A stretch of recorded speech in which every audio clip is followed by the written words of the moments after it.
I believe, Lavina, it's not about setting big goals, but your idea is setting smaller goals so we don't fail. That's exactly it. I think it's always unrealistic when we set these long-term goals and we set ourselves up for failure. So my thoughts this year are to actually ditch the New Year's resolutions and focus on what I call our small snack size goals, because I have a concept called exercise snacking. Exercise snacks are all about taking these small chunks or bite-sized amounts of exercise throughout the day, and they're actually proven to have incredible health benefits. So research is showing that this method may be just or even more effective than the hour-long workouts, which we all struggle to fit in with our busy lifestyles.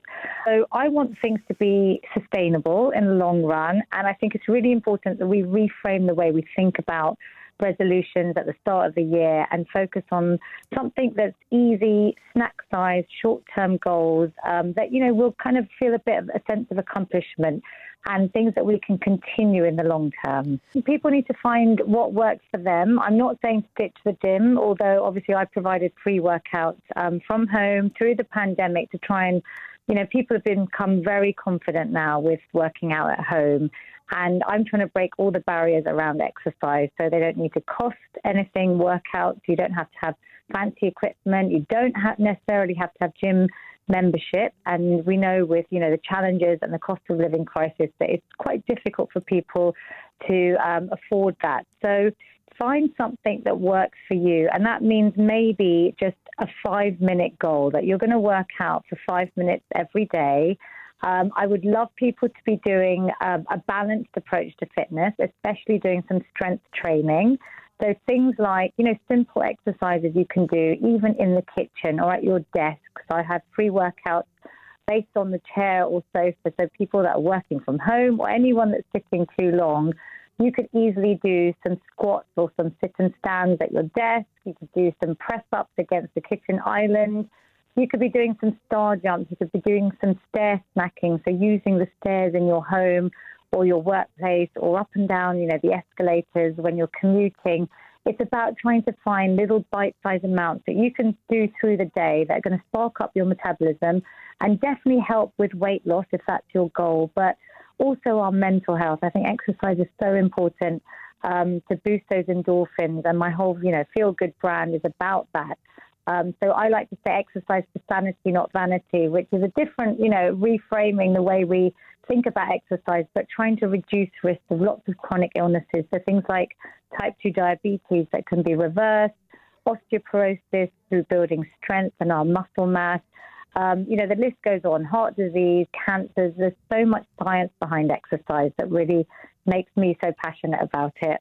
Alongside, obviously, exercise, nutrition plays such a huge role if you are trying to lose weight. So it's really important that we try and, just focus on getting nice, fresh, colourful plates, lots of plant-based foods in our diet, help our gut microbiome, to make sure that we're hydrated, to make sure that we're sleeping well. It's a kind of holistic approach to lifestyle changes that I'm trying to encourage people to take on this year.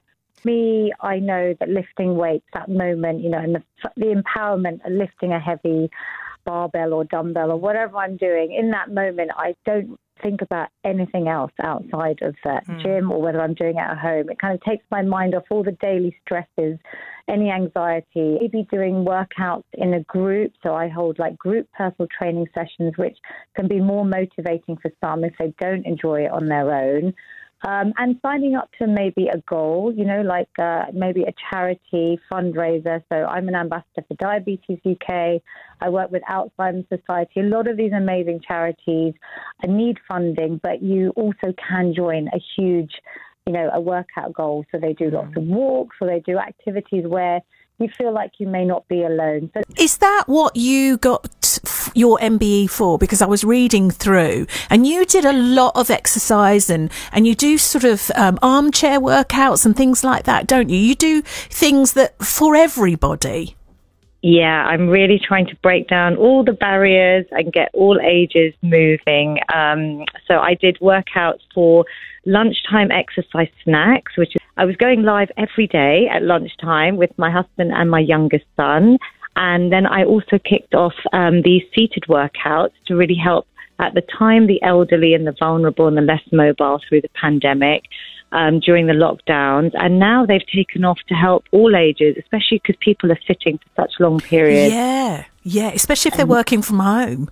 Yeah, totally. So I go into workplaces, I try and get them moving when we're all stuck on Zooms. And, you know, the sedentary lifestyle is one of the biggest health issues, the fact that we're just not getting up and moving. But there's simple things you can even do at your desk or when you're not required on screen if you are working from home.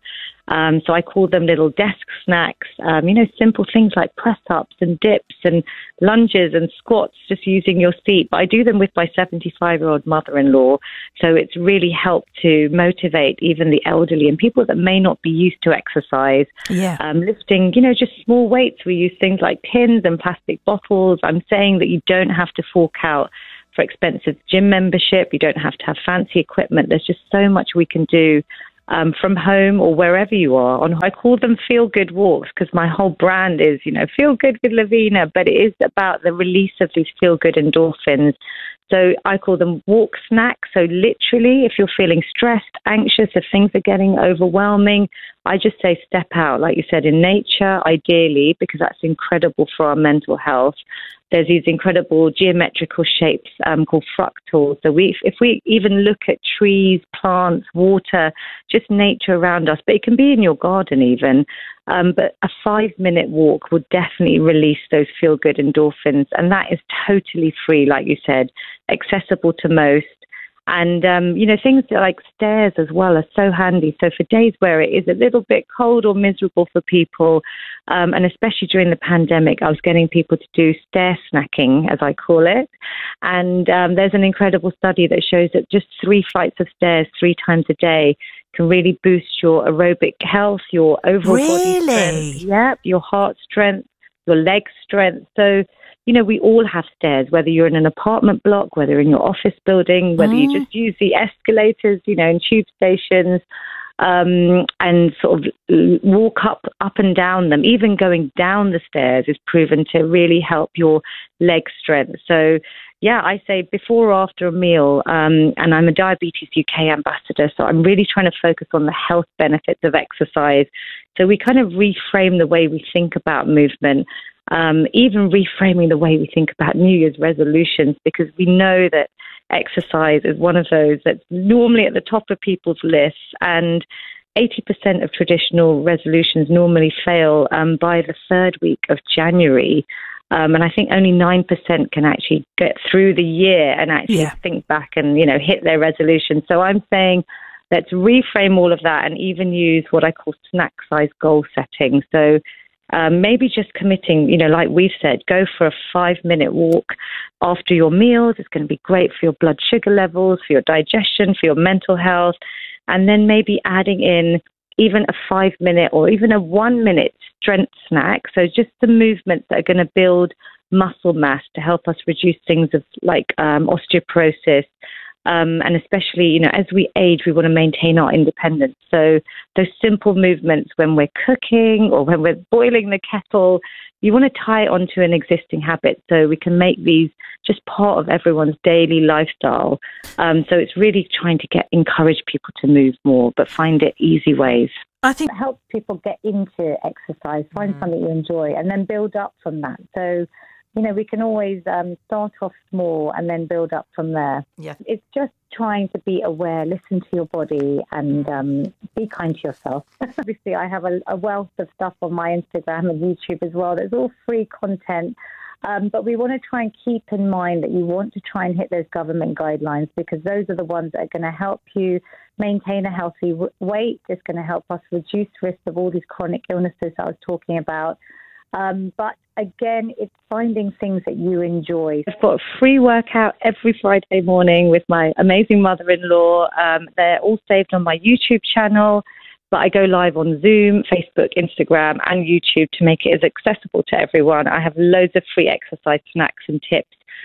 So I'm mainly on Instagram at feelgoodwithlavina, but I'm also on Facebook, and loads of saved workouts for chairs and workplaces on YouTube as well. And I'm on Twitter and LinkedIn.